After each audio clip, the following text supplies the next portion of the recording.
تعالى اقولك بقى، وانت مستنيه الاكل على النار يغلي كده تعملي ايه. في 10 دقايق بس هتلمعي المطبخ كله بفوطه واحده، هتبليها بميه بس، بنستخدمها بدون منظفات خالص.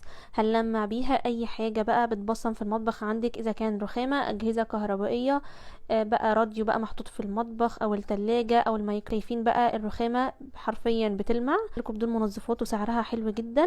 اي حاجه بقى محطوطه في المطبخ عندك بتبصم كده بايدك وانت واقفه كده مستنيه الاكل على النار، هتعملي كل الحاجات دي في 10 دقايق بس والمطبخ بتاعك هيرجع بيلمع تاني.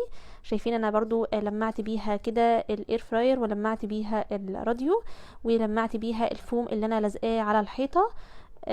اي حاجه بقى بتيجي عليه كده بتشيلها وبتنجز معاكي كويس جدا. وزي ما قلت لكم مش بنستخدم لها منظفات خالص.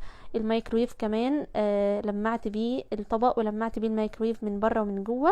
احلى حاجه فيها كمان ان هي مش بتعمل روايح وحشه خالص وبتشيل كل البكتيريا. طبعا كمان لمعت بيها المطبخ بتاعي من بره. شايفين بقى الفرق ما بين اللي اتلمع واللي ما اتلمعش. لمعت بيها كمان التلاجة من بره ومن جوه.